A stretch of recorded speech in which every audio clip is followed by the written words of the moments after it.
You know, as a police officer, I'm compelled to make this video.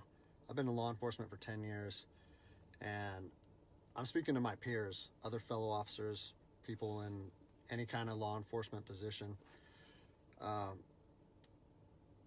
I've seen officers nationwide enforcing tyrannical orders against the people, and I'm hoping it's the minority of officers, but I'm not sure anymore, because every time I turn on the television, every time I look to the internet, I'm seeing people arrested or cited for going to church, for traveling on the roadways, for going surfing, opening their businesses, going to the park with their families, or doing nails out of their own house, using their own house as a place of business, and having undercover agents go there and arrest them and charge them with what?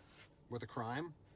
I don't know what crime people are committing by doing nails in their own house, but we're seeing this more and more and more, and we need to start looking at ourselves as officers and thinking, is what I'm doing right? Now, I want to remind you that regardless of where you stand on the coronavirus, we don't have the authority to do those things to people just because a mayor or a governor tells you otherwise. I don't care if it's your sergeant or your chief of police. We don't get to violate people's constitutional rights because somebody in our chain of command tells us otherwise. It's not how this country works. Those are de facto arrests.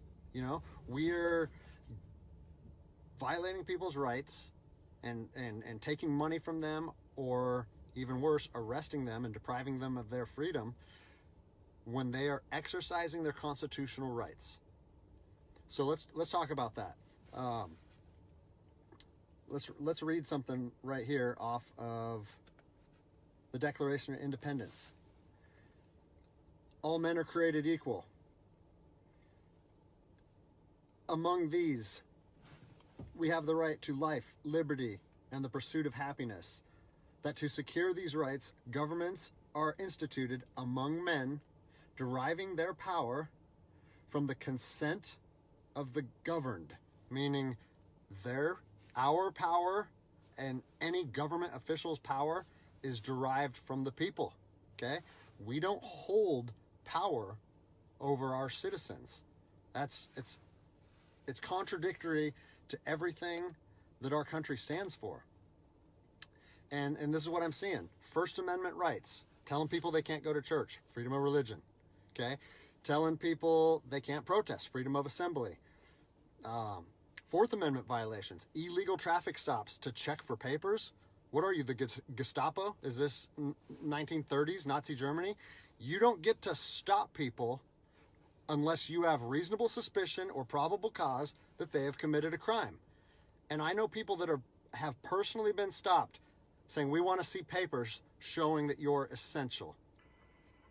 David 2, copy a phone call. That is not how our job works, okay? What really has been pissing me off lately is the fact that these officers that are going out here and enforcing these tyrannical orders, what they're doing is they're making my job and my safety, or they're putting my job and my safety at risk. Because what you're doing is you're widening the gap between public trust and law enforcement officers. And what that's going to do is it's going to, I mean, look at what's happened to law enforcement in the last 10 years.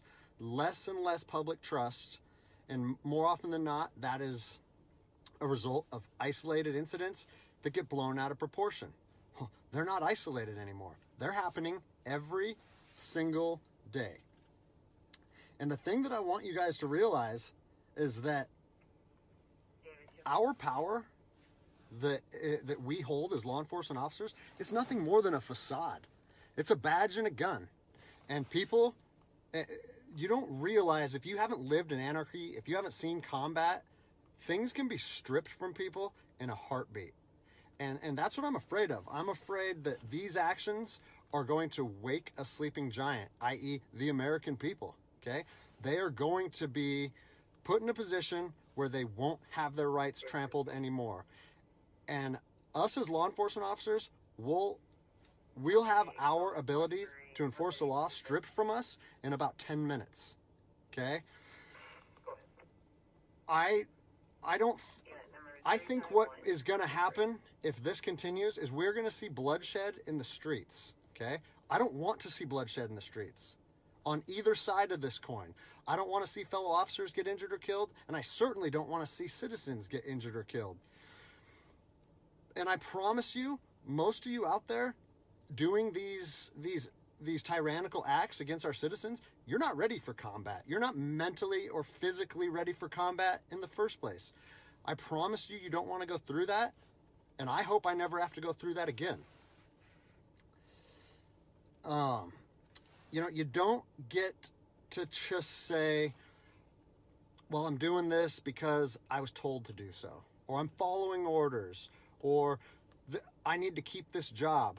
Guess what? I need to keep this job more than anybody. I have 3 young children. I have 2 houses. Like, I have the same sob story that the rest of you guys have. But my personal choices and my living arrangements, no matter what they are, don't allow me to trample on people's rights.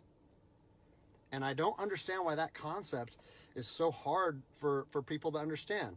Listen, you need to stand up for what's right. You need to, if you're part of a department or an agency that is asking people or asking their officers or their deputies to impose on people's rights and infringe on their freedoms, you need to step up and say, no, that's not me. That's not what I signed up for, and that's going against my oath. And if that costs you your job, so be it. At least you'll be able to look at yourself in the mirror at night. I've already expressed this to my department. And luckily for me, I come from a department that I feel like my chain of command shares my view, but I don't care what department you're part of or what your chain of command thinks. You don't get to trample on people's liberty. And so, as a special operations veteran, I've fought on the streets of Iraq under the U.S. government's guise of freedom.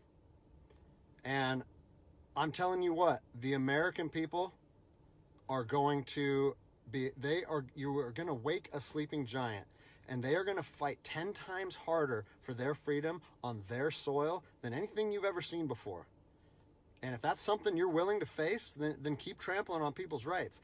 But I promise you, the American spirit of defiance is going to rise again, and it's going to be a big problem for our country. So I'll leave you with this, something that I learned as an E-nothing in the Army. No matter what situation you're put in, if you look inside yourself and ask yourself one question, am I doing the right thing? You ask yourself that, you know the answer. And no amount of money or no order or law or anything should be able to make you go against doing the right thing. So I'm imploring officers to look inside themselves and ask themselves, is this what I want to be doing to my citizens? And I think the answer is clear. And if we all stand up together, guess what? It'll be a non-issue, no factor, because people and law enforcement will be united like we should be.